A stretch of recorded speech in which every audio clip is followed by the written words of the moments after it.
How to make people like you instantly?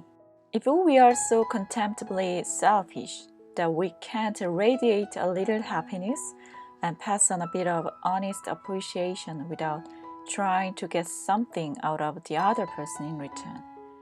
If our souls are no bigger than sour crab apples, we shall meet with the fissure we so richly deserved.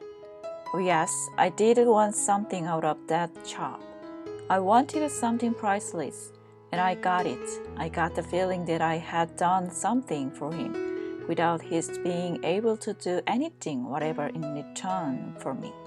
That is a feeling that flows and shines in your memory long after the accident is past. There is one all-important law of human conduct. If we obey that law, we shall almost never get into trouble.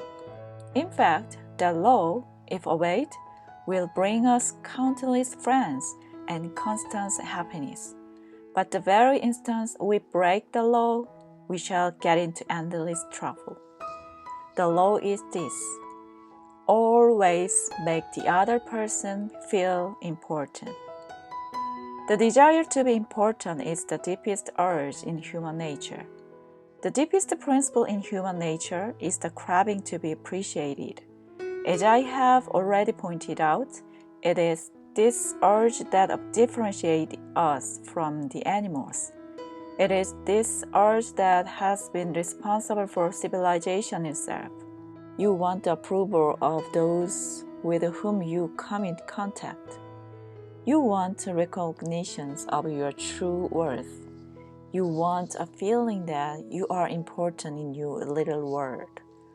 You don't want to listen to cheap, insincere flattery, but you do crave sincere appreciation. So, let's obey the golden rule and give unto others what we would have others give unto us. How? When? Where? The answer is all the time, everywhere. If, for example, the waitress brings us mashed potato when we have ordered French fries, let's say, "I'm sorry to trouble you, but I prepare French fries." She will probably reply, "No trouble at all," and will be glad to change the potatoes, because we have shown respect for her. Little phrases such as, "I'm sorry to trouble you. Would you be so kind as to? Won't you please? Would you mind? Thank you." Little courtesies like these oil the cog of the monotonous grind of everyday life, and incidentally, they are the hallmark of good breeding. Claude Marais, a restaurant owner in Rouen, France, used this principle and saved his restaurants the loss of a key employee. This one had been his employee for 5 years and was a vital link between Marais and his staff of 21 people. He was shocked to receive a registered letter from her advising him of her resignation.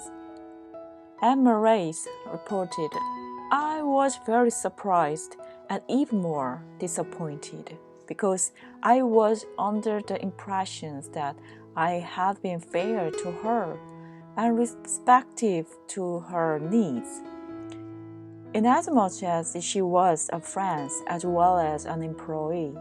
I probably had taken her too much for granted and maybe was even more demanding of her than of other employees. I could not, of course, accept this resignation without some explanation. I took her aside and said, 'Paulette, you must understand that I cannot accept your resignation.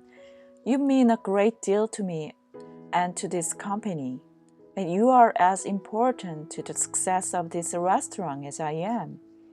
I repeated this in front of the entire staff, and I invited her to my home and reiterated my confidence in her with my family present.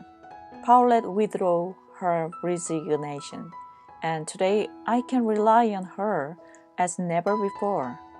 I frequently reinforce this by expressing my appreciations for what she does and showing her how important she is to me and to the restaurant. Talk to people about themselves, said Disraeli, one of the shrewdest men who ever ruled the British Empire. Talk to people about themselves and they will listen for hours. Principle 6. Make the other person feel important and do it sincerely.